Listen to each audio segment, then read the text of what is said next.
Welcome to today's meditation. This meditation is going to be less structured than usual. This is just a time for you to let go with no expectations and no demands placed upon you. And I will be here with you as company and comfort throughout this meditation.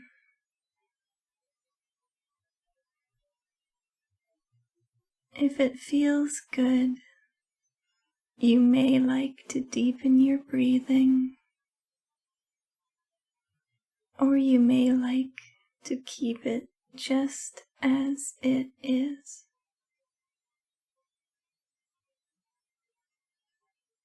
Seeing if you can get a little more comfortable in the space that you're in.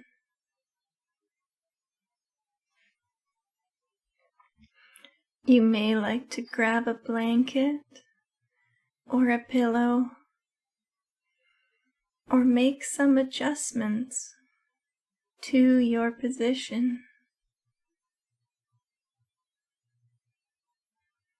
There's no need to stress the body and sit in a rigid posture. We're taking this time together to feel ease.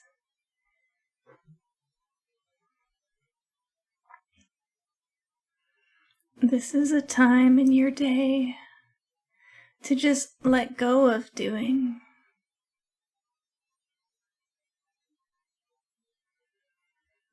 Sometimes it can be challenging to let go of doing. We get so used to it. Sometimes we even place our sense of worth or value on doing.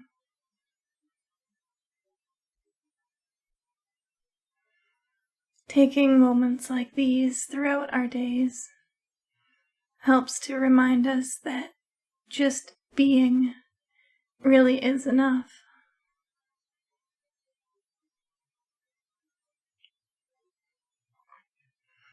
If you think about the way a cat lives, a cat is in such a state of constant or near constant ease. A cat relaxes most of the day. If you watch a cat, you'll see it lounge around, gently closing its eyes, and it always has a way of finding the most comfortable position for itself.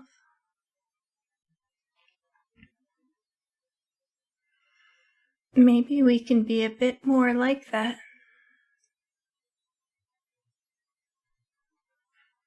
I know for myself, I tend to tense up my shoulders without even realizing it. So this may be the same for you too, and if it is, just let it go if that feels right. Just let that tension go.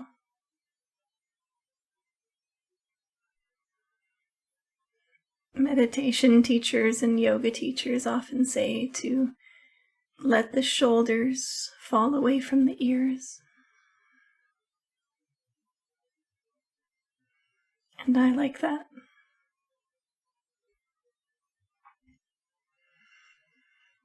I like just letting my whole body become very loose and heavy.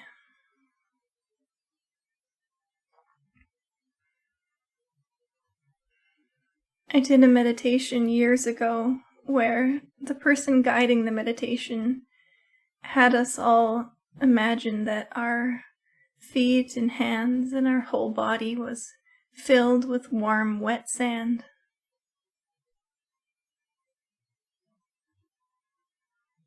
And I really enjoy that, so if that's something that you enjoy as well, then I encourage you to imagine that. Filling up your hands and your feet with warm, wet sand. And letting that relaxed feeling, that grounded feeling, move up your limbs, into your torso, and all the way into your head as well.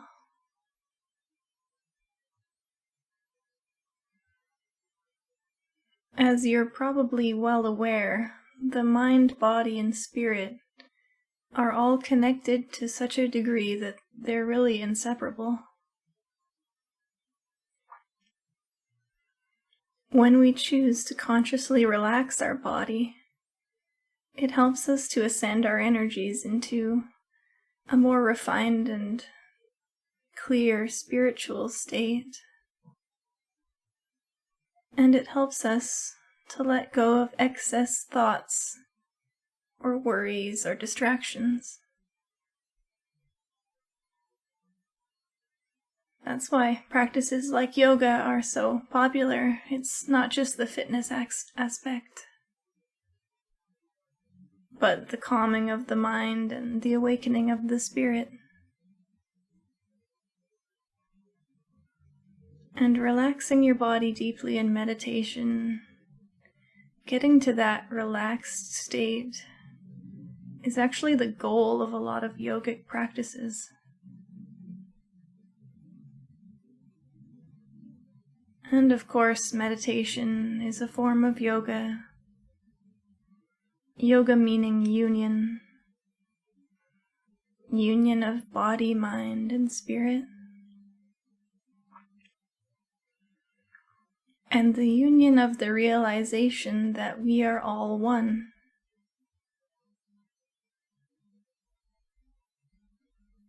Oneness isn't something that we have to try and find or strive towards. It really is the true nature of what and who we all are.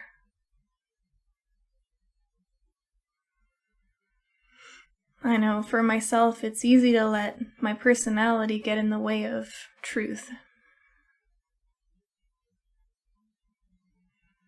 If you reflect on your past week, you can probably remember some times when your personality may have gotten in the way of having peace or feeling good. And it's not that the personality is bad or that we need to feel good all the time, but it is good to, in my opinion, take some time to reflect and contemplate. And just see where we're at in our lives. One of the best ways to assess this is to notice where we've been triggered. To notice where the sharp edges of our personalities may have poked out at others or at ourselves.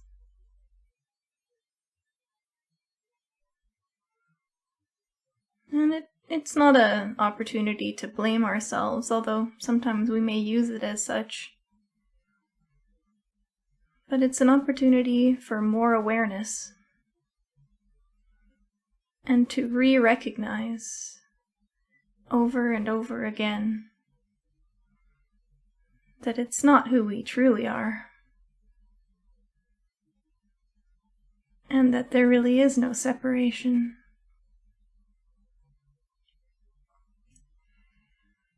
And that's not to say, of course, that we should let other people walk all over us or something, treat us like a doormat just because we're all one.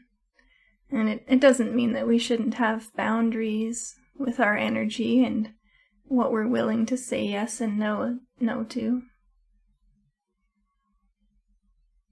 But it means to have an openness in our hearts and our minds, to cultivate awareness, And to really feel that no matter how much things might appear or seem separate on the outside, scientifically it's proven that we are all energy.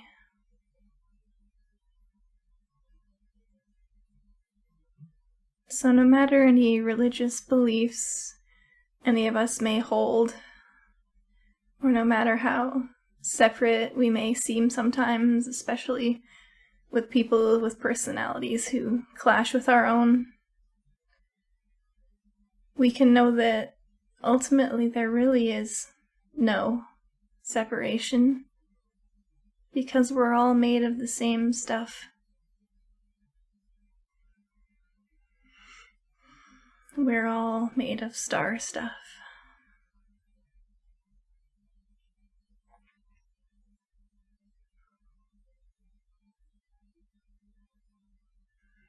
When we really feel into that fact, at least for me, it kind of makes me feel really expanded and really comforted.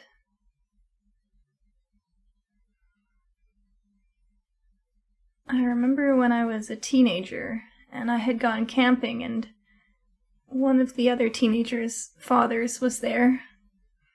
And it was later at night, and we were in an area where you could see so many stars above. And I remember this dad was looking at the stars with me and another one of the teenagers that had stayed up. And the dad said, "Gosh, when I look at the stars, I feel so small and insignificant." And I found that really interesting, because I had the exact opposite feeling. When I look at the stars, I feel so much more connected with everyone and everything. And the vastness of it all, and just the mere fact that I exist, is almost beyond belief. It's so hard to comprehend just the infinity of it all. And I think if you've listened this far, and you probably feel a similar way.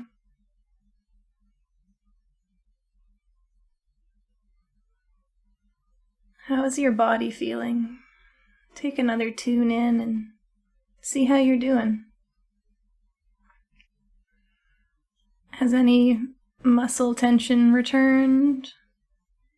And if so, just see if you can sink a little further down.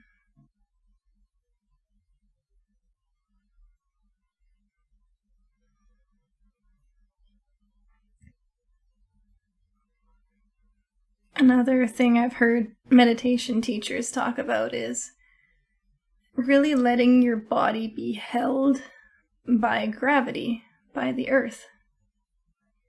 And the first time I heard that, it was like a paradigm shift. Because even though I was relaxed, I was still sort of trying to keep my body up somehow, even though I was laying down. But just really surrendering to the gravity and letting Earth hold me. It was mind-blowing. So if that's something new to you, I encourage you to really let Earth hold you. Just let Earth hold you. Give up the struggle of trying to stay up on the Earth or hold your body up in any way, and just allow yourself to totally let go.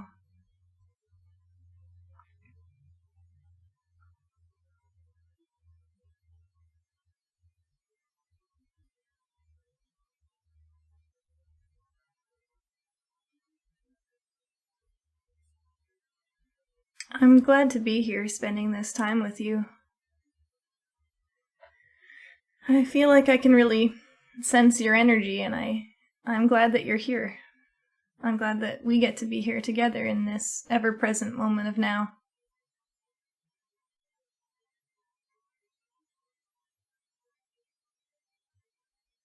I remember when I first heard of the concept of non-locality.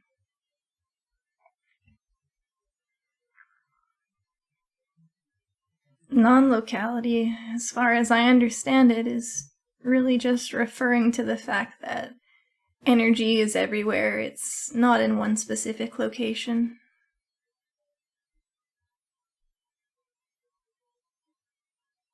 And just the timelessness of it all. I'm here right now recording this, and you're here right now listening to this. So we're both here now. We are here in this moment together now. And this moment is the only moment that there is. It's not a second. I used to think when I was a younger person that a moment was a second, and people use it that way a lot. Just a moment. I'm ready in a moment. But a moment is really not a time at all. It's a way. And in this way, I can be with you now. And the calm I feel in my heart and the caring I feel towards you is now.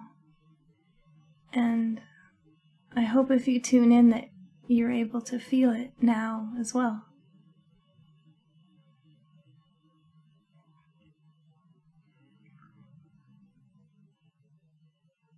The nature of the energy that we are is love. And I remember hearing that before and thinking, well, that sounds kind of lame or kind of glib or, something you just sort of say offhand, like, oh yeah, we're all love, whoop-de-doo. But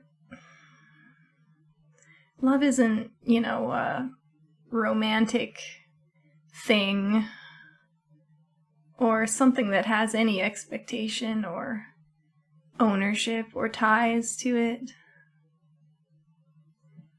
And love isn't something you do. It's not like if you volunteer enough or,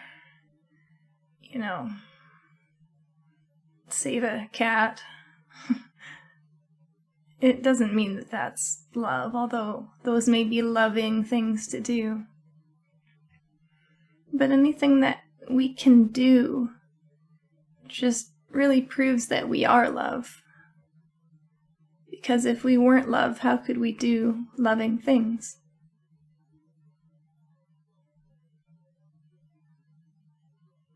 If we weren't love, then the loving things we do would be fake, wouldn't they?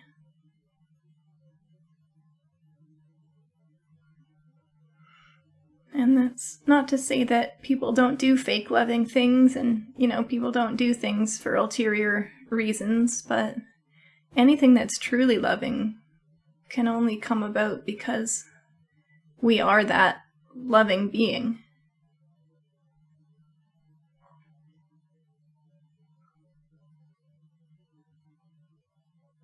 I know I already said this, but it's nice to be here with you.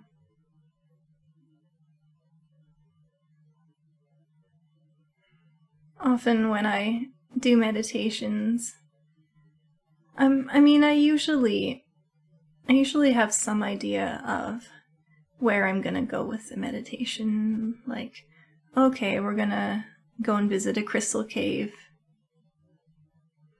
But I usually don't plan them out. I like to let spirit guide me on what to say, because it happens so naturally in the moment. And today I decided to really just completely go. Just completely go and see where Spirit takes us. And my only intention for this time was to be with you, to be together, and hopefully to have some of the calmness of my being emanate towards you and resonate with you. And if you're feeling down or lonely, then hopefully it has a positive effect on you. And if you're feeling good, hopefully you resonate with the good feelings that I feel inside with you. And if you're neutral, then that's cool too.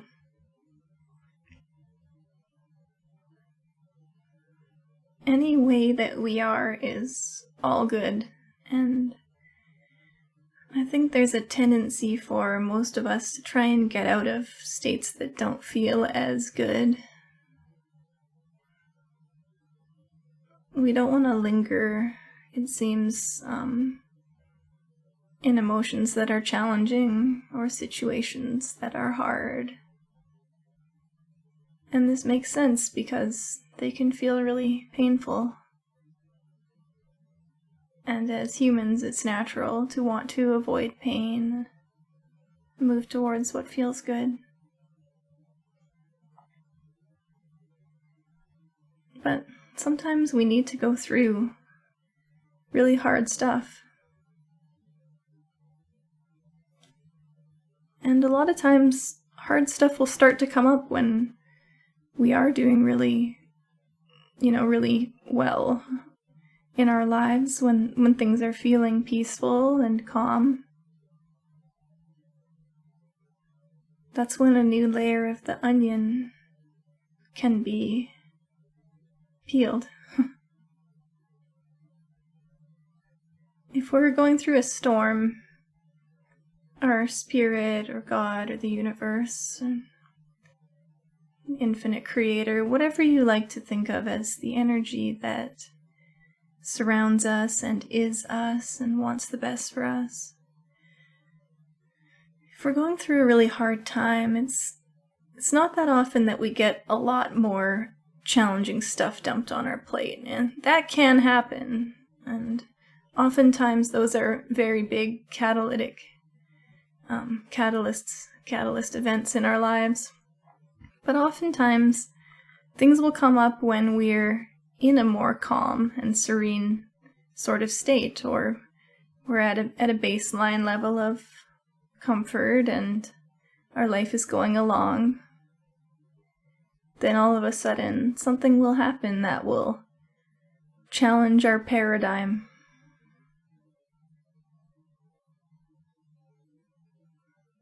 And I'm of the belief that happens for our good, our highest good. Even though it can feel pretty lousy at the time, and maybe even devastating, I'm sure there's times that you can think of in your life when something that felt so bad or seemed so atrocious or horrible actually ended up being a really great thing for you in your life, in your growth. One example I can think of, and this won't apply to everybody, but for many people, if you think back to the very first boyfriend, girlfriend, partner that you had, and just think, what would have happened had you never had that heartbreak experience. And if you're high school sweethearts, maybe that doesn't apply to you, and I wish you many blessings in your lifelong love. But for a lot of us, it was actually really good that we ended up being split apart from our boyfriend or girlfriend. Because had we stayed the same, we wouldn't have grown or learned in the same ways that we have. And for many of us, going through that original breakup is one of our first feelings of of real grief and abandonment. And of course that's not true if something tragic has happened in your childhood, but for a lot of us, the feeling of rejection stings very deeply in sort of those teens or 20s or even 30s, whenever you have your first kind of relationships, or even just a crush on someone and it wasn't met back from them.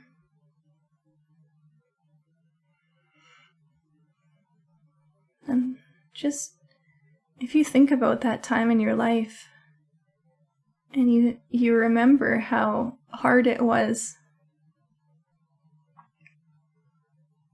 and you see how far you've come, and how that experience has prepared you for the challenges that you have faced or that you are facing currently in your life.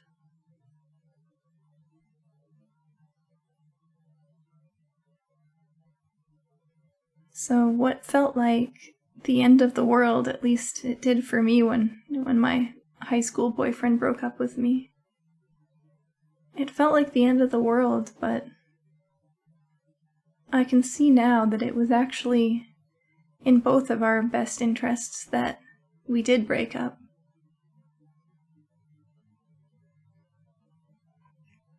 We're adults now, and we've gone our own ways, and I have care in my heart for him, and I wish him well. And I'm grateful that our relationship ended.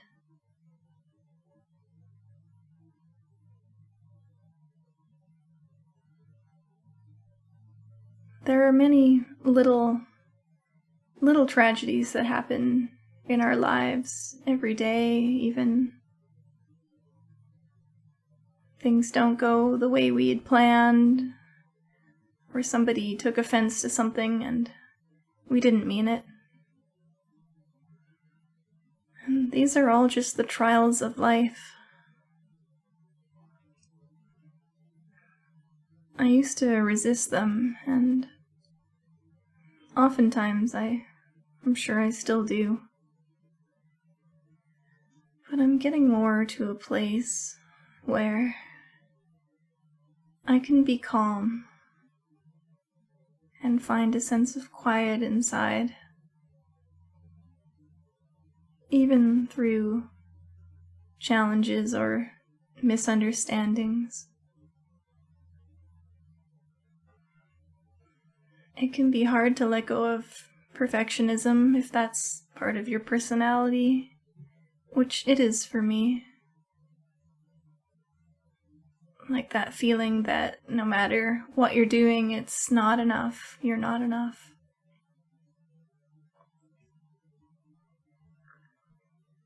But the more I learn and grow through life, the more I'm realizing that it's just really not true. What would make me less good than any other person? You know, was there something branded on my forehead when I was born that said, oh, this one's not good enough? Have you ever seen a baby with that? It's like it came out with a kick me sign. No, of course not.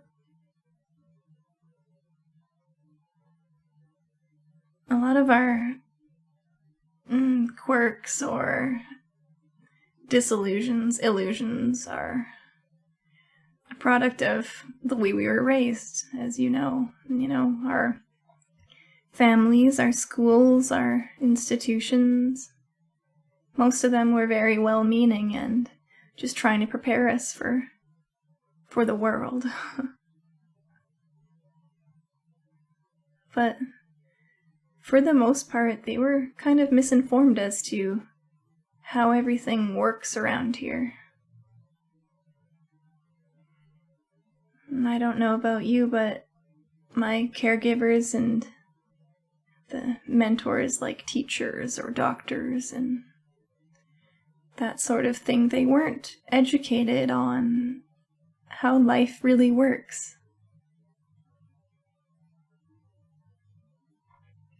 They didn't know what's essential.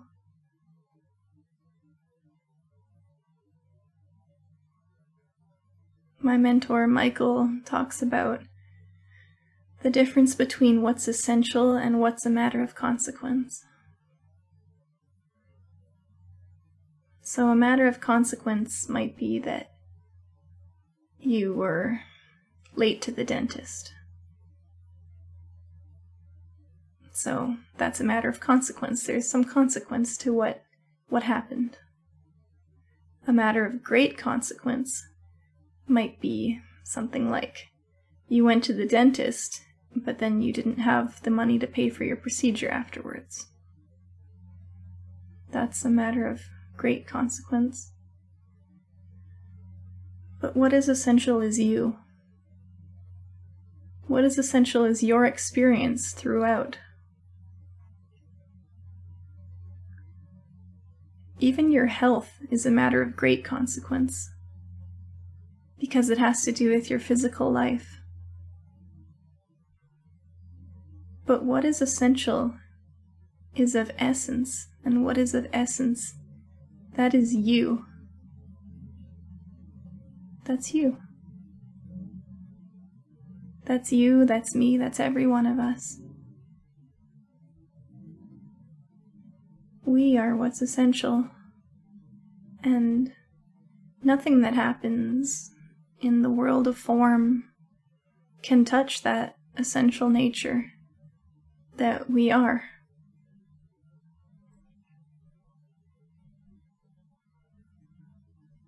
So, most of us were raised really to strive, to do. We live in a very, at least in the West, we live in a very masculine, centered energy.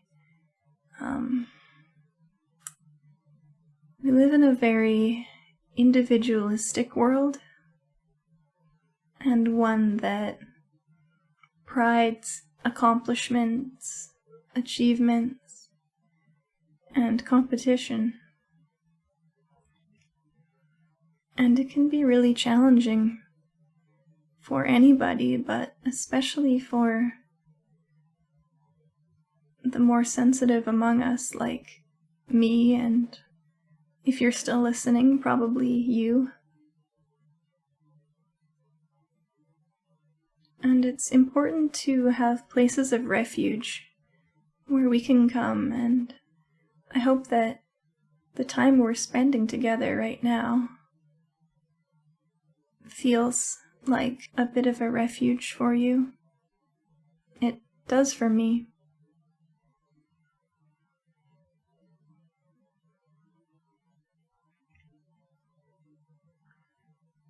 Checking in with your body. How's your body doing?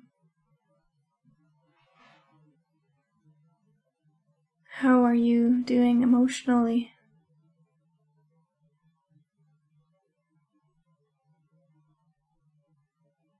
How is your spiritual sense doing?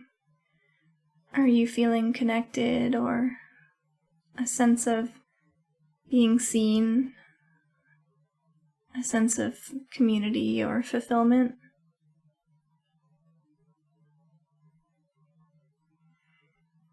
I hope so.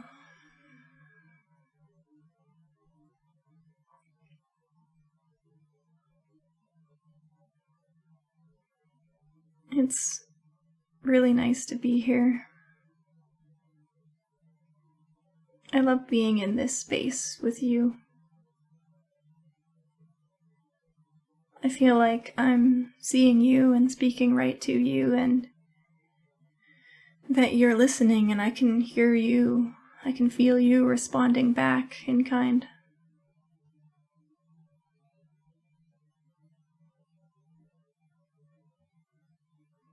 It's nice to have nothing to do. Nothing that you have to do. That's really the pathway to relaxation, is not forcing yourself to do stuff.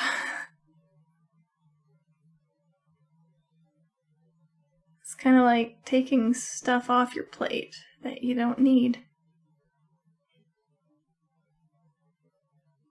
And of course there's matters of consequence, and even great consequence. But being in touch with who you are, being in touch with your soul like you're doing right now, that is essential. Learning how to live out of essence, that is essential.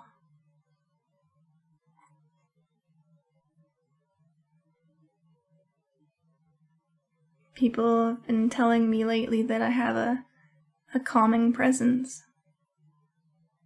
And that feels good to hear.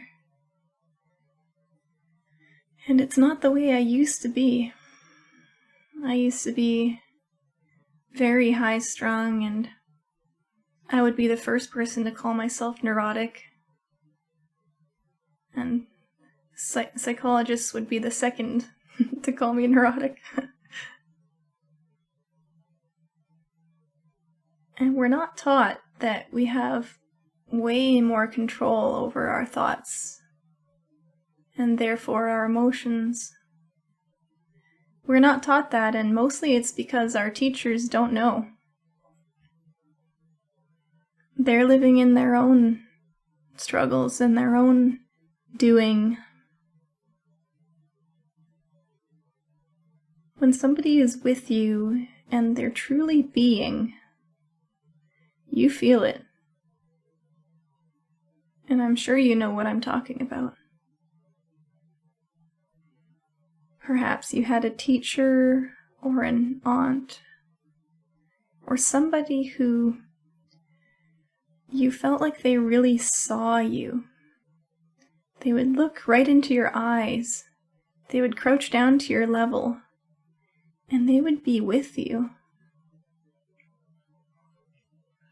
It wasn't a matter of hurry up and say what you're going to say, or come up to the class and write this thing on the board. But it was really somebody knowing you.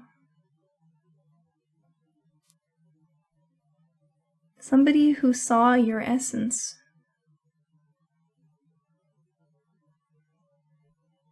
And for so many of us, that person was only there so few times, so far and in between, or whatever the phrase is, that most of the time, a lot of us were just sort of in the dark.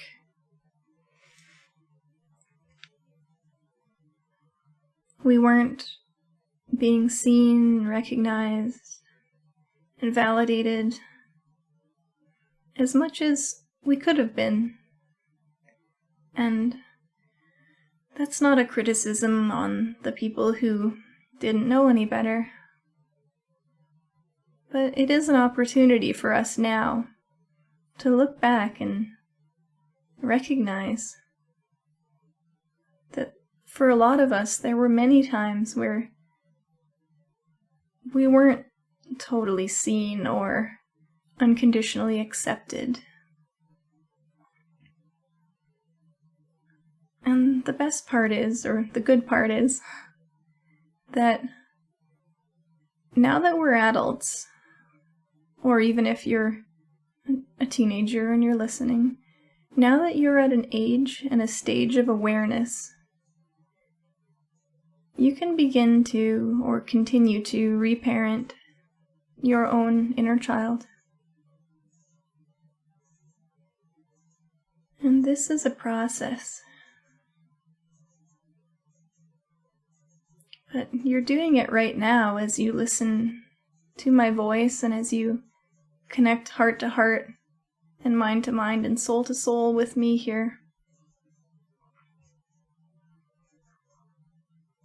You're showing yourself that it's okay to be you, and that your worth isn't determined based on how much you can produce, or how much faster than the other kid you are, or how good your presentation was at work compared to that other person.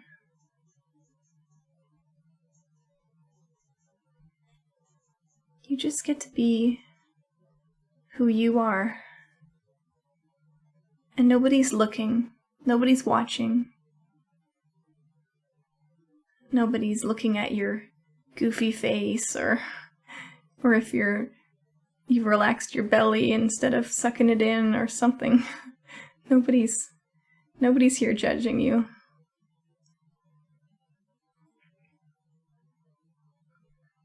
I can't even see you or hear you, but I can feel you, and you feel just fine to me. I wouldn't change anything.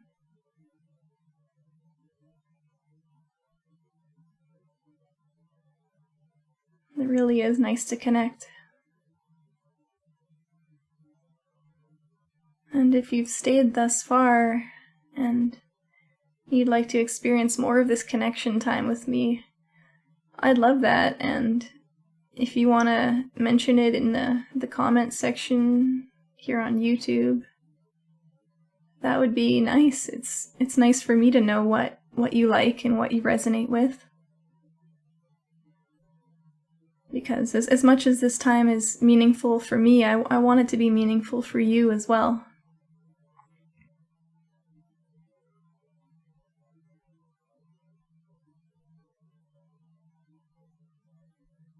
It's so nice to have this spacious feeling.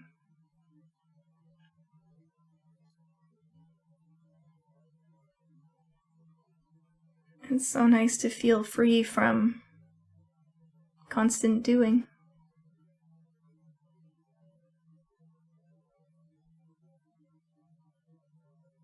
I'm going to close my eyes and just be here in this moment, and just be here with you in this now. Be here with this oneness that we all are. So I'm just going to close my eyes for a few minutes and connect in with my heart, with your heart, the heart of the earth, the heart of all living beings.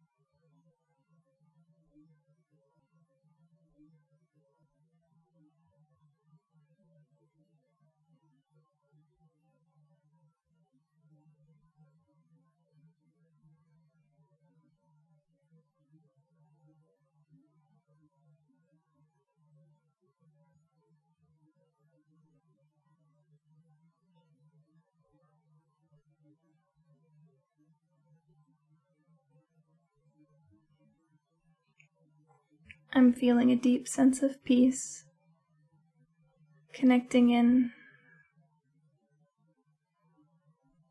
I feel a warmth in my hands and my feet. What are you feeling?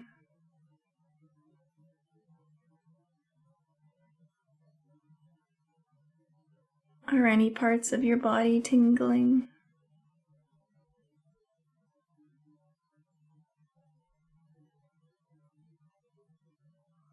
What part of your body feels the most comfortable right now?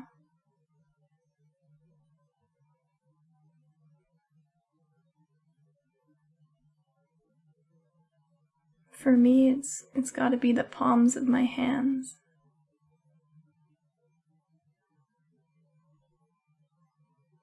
They feel so alive with energy.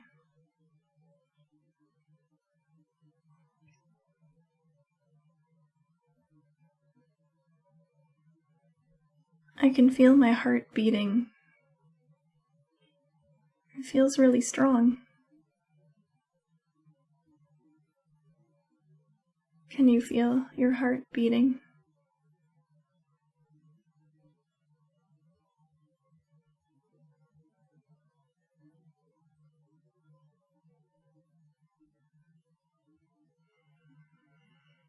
Well, we've been together for 45 minutes now.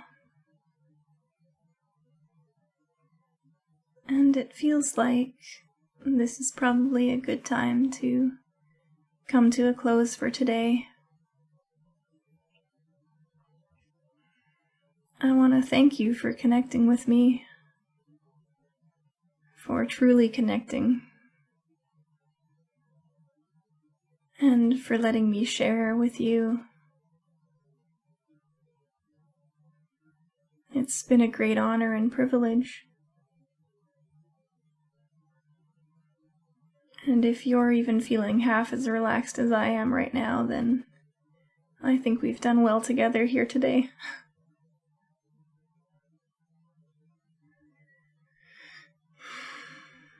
So I'm sending you so much love, infinite blessing of love from my heart to yours, from your heart to mine, and from our hearts to all that is, and from all that is into our hearts.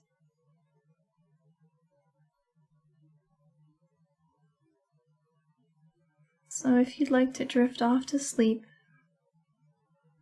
if you haven't already, you can feel free to do so. But if you'd like to come back to the rest of your day, and if it feels good, you can wiggle your fingers and your toes. Start to take a nice deep stretch. And if your eyes are closed, you can gently blink them open now.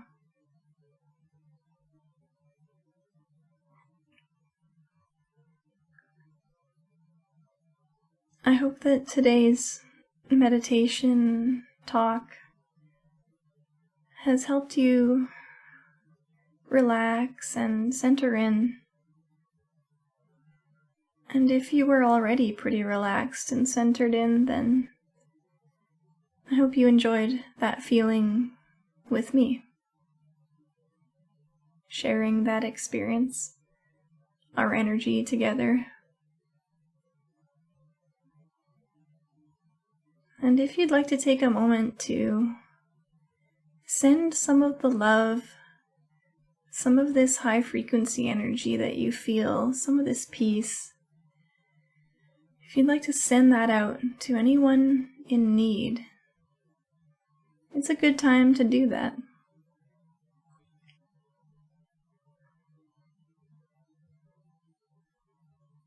Some spiritual teachers and traditions would call this Metta.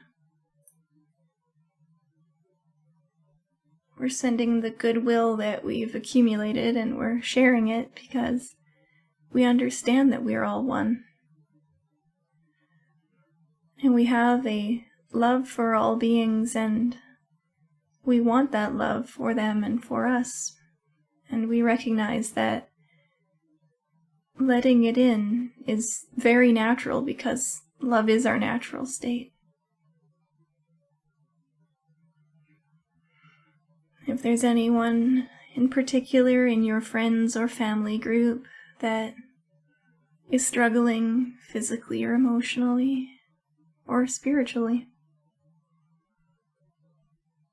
if you'd like, you can imagine sending unconditional loving energy from your heart, from the center of your chest, directly into their center of their chest.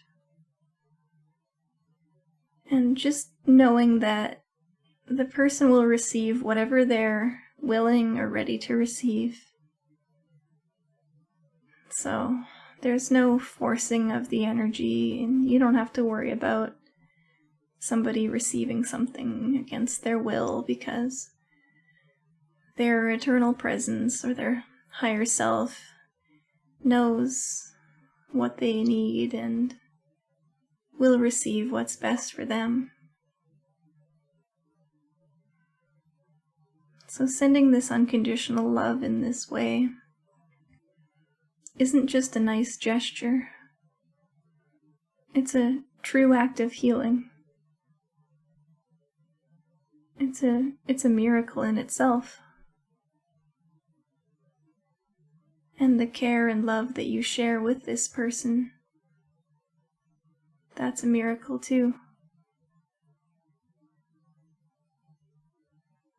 It's all a miracle, everything.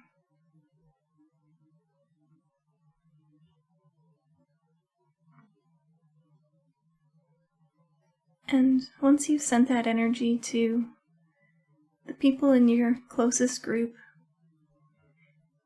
if you'd like to join me in sending some of this energy, this positive goodwill and peace that we've cultivated,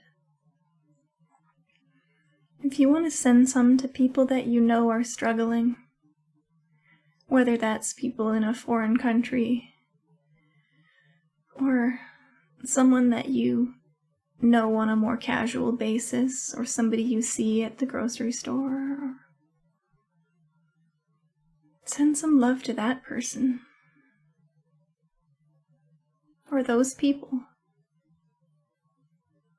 And even if you don't know what somebody's struggle is, we all have struggles, and I believe we can all use some extra love and energy sent our way. So sending energy from your heart to the hearts of anyone you feel guided to.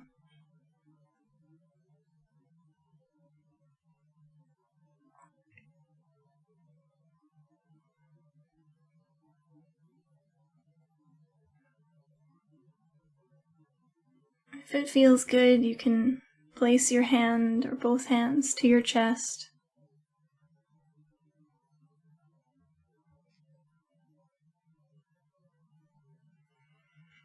And this last thing that we're gonna do together, if it feels good to you, if not, don't worry about doing it. But I'm inviting you to join me with sending some of this loving, healing energy to people that we don't like,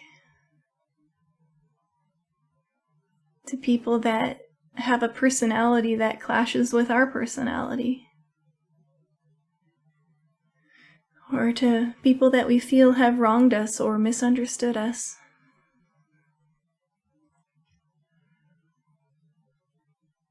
If you feel you can, picture this person or these people in front of you.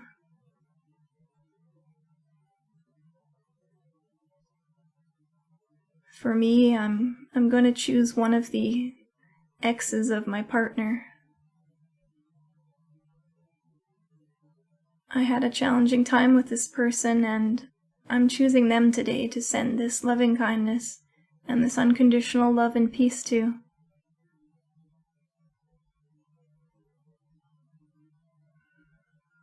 It's normal to feel resistance to wanting to send this goodwill energy.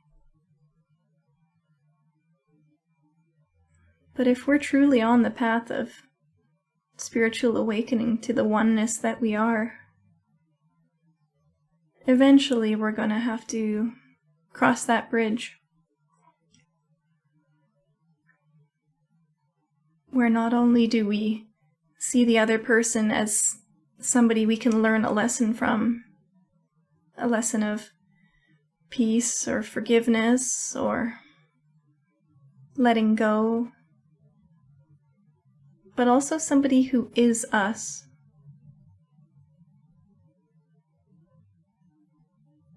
On the most fundamental level, these people, these religious or political figures that we may have challenging opinions of or relationships with, these individuals in our personal lives,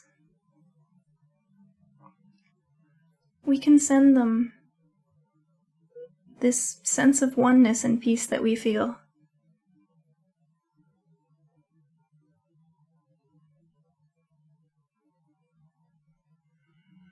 And if somebody has acted towards us in a way that is really not a way that one should treat anyone else, sending them this sense of peace doesn't mean that they are without fault or that we are gonna, run over and hug them or something. But it's a recognition that who they are isn't what they've done. It's not their personality. It's not even their life.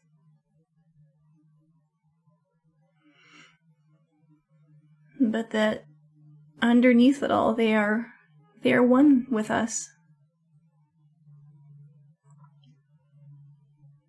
And think about that person when they came out of the womb as a little baby. And sense the innocence and the purity of that being.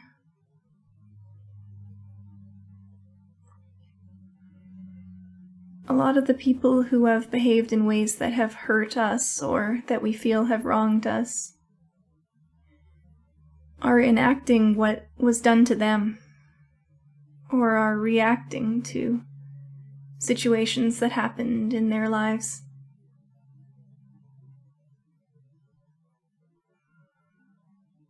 When we can start to take it less personally and know that whatever anyone's done to us, it wasn't about us. Even if they said, it's all your fault.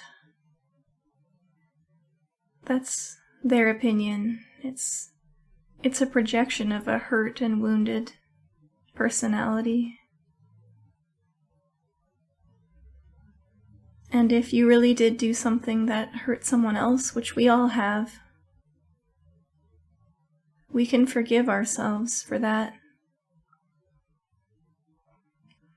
And if there's anything that would be right for us to do to make things right between us and the other person, we can do that.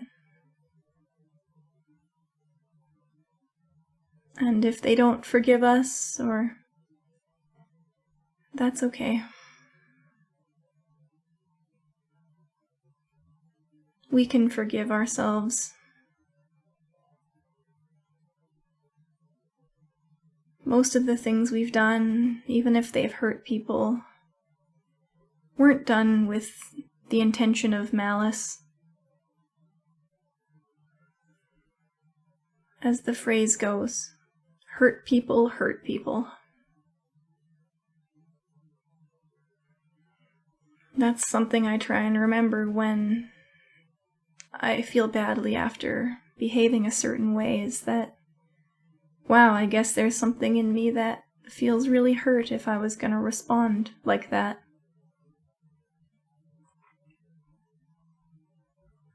It can be helpful to take that position with others too. Wow, if they reacted so strongly to that, there's probably something in them that's really hurting. And it's good to remember that it's not our job to fix other people. It's not even our job to fix ourselves, but it is our job to be with ourselves. To be with ourselves as a loving parent and to guide ourselves with our personalities and our warts and all. To guide ourselves into a place of peace, a heart-centered awareness.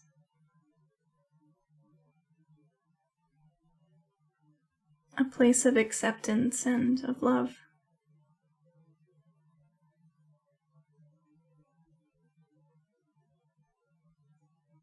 And taking this hour today was a great step on your journey of love, of loving yourself, that journey that I'm on right here with you. And I very much enjoyed our time together. And I look forward to doing this again and connecting with you once more in this ever-present moment. So I'm wishing you all the best. Have a great day or evening, and bring this sense of peace with you. Take it with you and share it with others, and make sure that as you share love with others, you keep sharing it with yourself. Even when it's hard, especially when it's hard.